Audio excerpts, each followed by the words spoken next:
jalanmu, pimpin akal budiku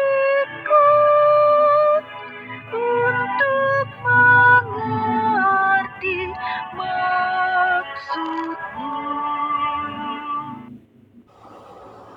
Ibrani 10 ayatnya yang ke-10 sampai dengan 18. Dan karena kehendaknya inilah kita telah dikuduskan satu kali untuk selama-lamanya oleh persembahan tubuh Yesus Kristus. Selanjutnya, tiap imam melakukan tiap-tiap hari pelayanannya dan berulang-ulang mempersembahkan korban yang sama sekali tidak dapat menghapuskan dosa. Tetapi ia setelah mempersembahkan hanya satu korban saja karena dosa, ia duduk untuk selama-lamanya di sebelah kanan Allah. Dan sekarang ia hanya menantikan saatnya di mana musuh-musuhnya akan menjadikan tumpuan kakinya. Sebab oleh satu korban saja ia telah menyempurnakan untuk selama-lamanya mereka yang ia kuduskan. Dan tentang hal itu Roh Kudus yang memberikan kesaksian kepada kita. Sebab setelah ia berfirman, inilah perjanjian yang akan kuadakan dengan mereka. Sesudah waktu itu ia berfirman pula, aku akan menaruh hukumku di dalam hati mereka dan menuliskannya dalam akal budi mereka. Dan aku tidak lagi mengingat dosa-dosa dan kesalahan mereka. Jadi apabila untuk semuanya itu ada pengampunan, tidak perlu lagi dipersembahkan korban karena dosa.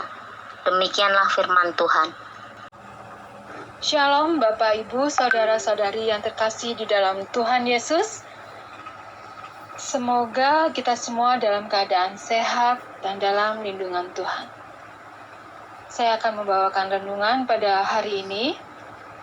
Renungan pada hari ini bertemakan hukum dan akal budi. Sebagai nas, saya akan baca dari Ibrani 10 ayat 16. Aku akan menaruh hukumku di dalam hati mereka dan menuliskannya dalam akal budi mereka. Bapak, Ibu, saudara-saudari yang terkasih, ada ungkapan yang berbunyi, hukum dibuat untuk dilanggar. Mungkin ungkapan itu berangkat dari anggapan bahwa hukum berisi perintah dan larangan. Tetapi tidak jelas apa alasan dan tujuan dibuatnya perintah dan larangan itu. Namun, apakah hukum sekedar perintah dan larangan? Apakah hukum dibuat hanya untuk segelintir orang? Mungkin ada sebagian orang yang alergi terhadap hukum, sebab banyak perangkat hukum tidak berangkat dari pemahaman yang benar sehingga cenderung sangat sewenang-wenang. Dalam pasal 1, pertanyaan 90 dari teks Summa Theologica dituliskan bahwa hukum untuk memerintah dan melarang berkaitan dengan akal budi. Karena itu, hukum seharusnya berkenaan dengan akal budi. Hukum menata dan mengukur tindakan-tindakan manusia juga diukur dari akal budi. Surat Ibrani pasal 10 menjelaskan tentang memaknai hukum Taurat dalam kaitan dengan kurban persembahan, kurban bakaran, dan kurban penghapusan dosa.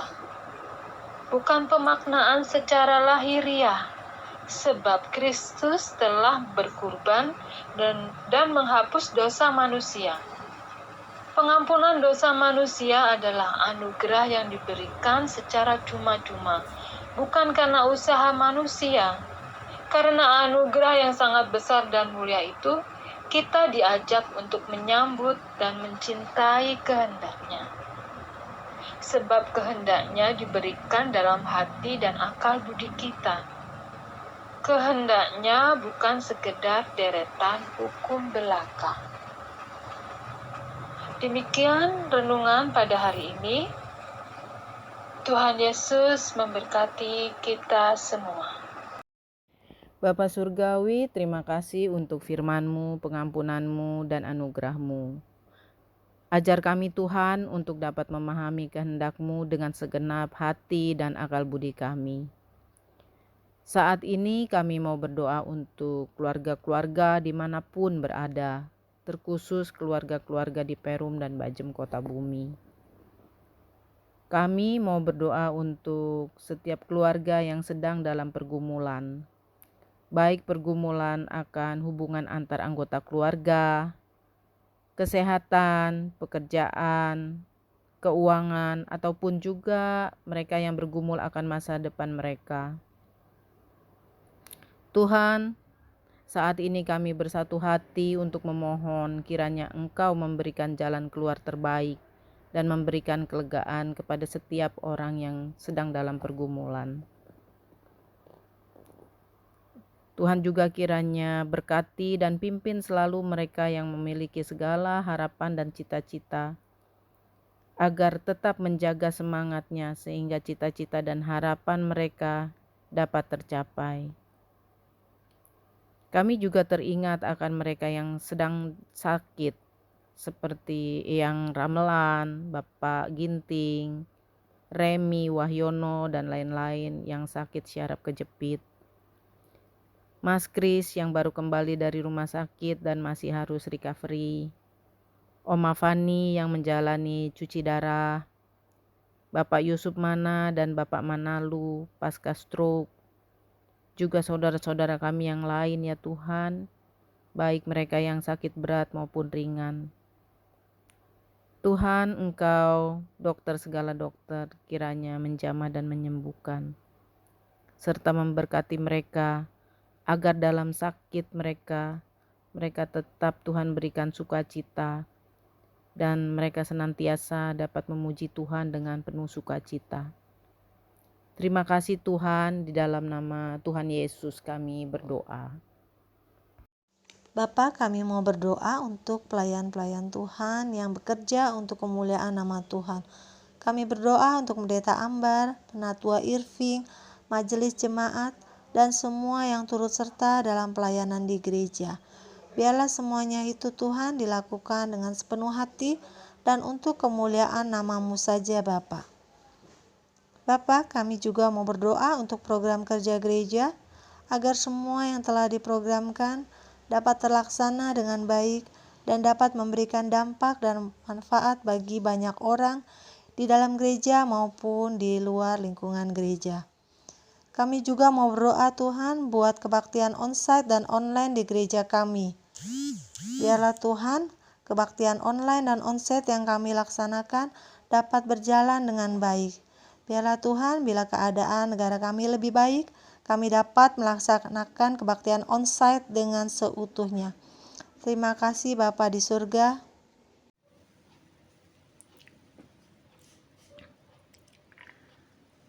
Ya Tuhan, Allah Bapa kami yang bertahta di kerajaan surga. Kami sangat bersyukur kepadamu ya Tuhan, karena memiliki Tuhan yang seperti Engkau, yang tidak putus-putusnya dengan setia mengasihi kami. Oleh karena itu, dengan sepenuh hati dan jiwa, kami menyerahkan dan mengandalkan hidup kami hanya kepada kuasa tangan kasih dan bimbingan Tuhan saja. Ya Tuhan, pada kesempatan ini perkenankan kami menaikkan doa syafaat bagi bangsa dan negara Republik Indonesia yang majemuk ini. Engkau berkati kami, seluruh warga dan bangsa ini.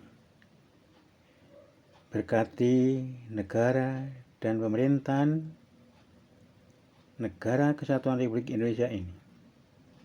Berkati pula Presiden dan Wakil Presiden, Menteri-Menteri dalam Kabinet Kerja,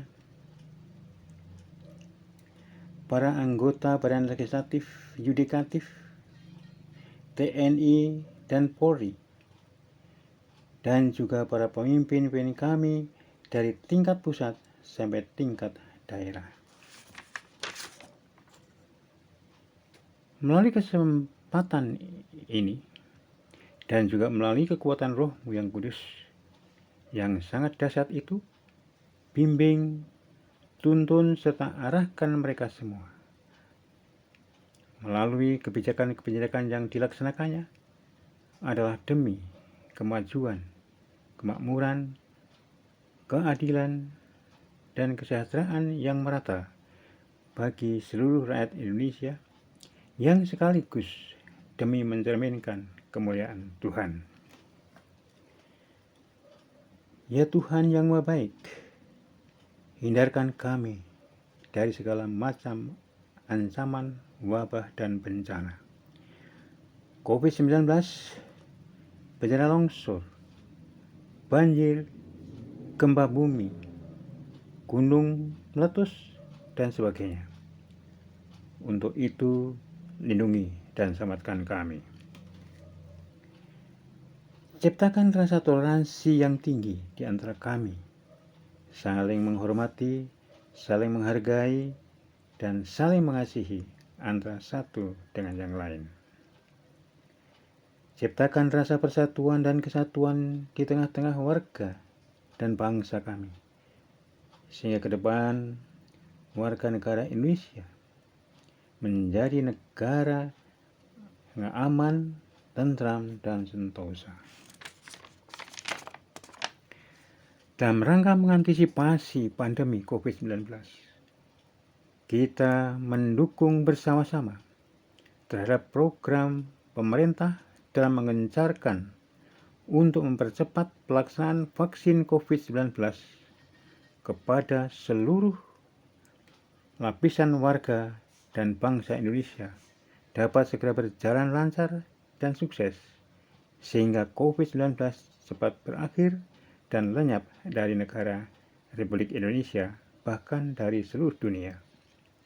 Dan pada akhirnya kita dapat hidup normal kembali, serta perekonomian pulih seperti semula. Ya Tuhan, demikianlah rangkaian syafaat kami panjatkan, sempurnakan dan kabulkan kiranya. Dalam nama Yesus Kristus, Juru Selamat kami yang hidup, kami telah berdoa. Amin.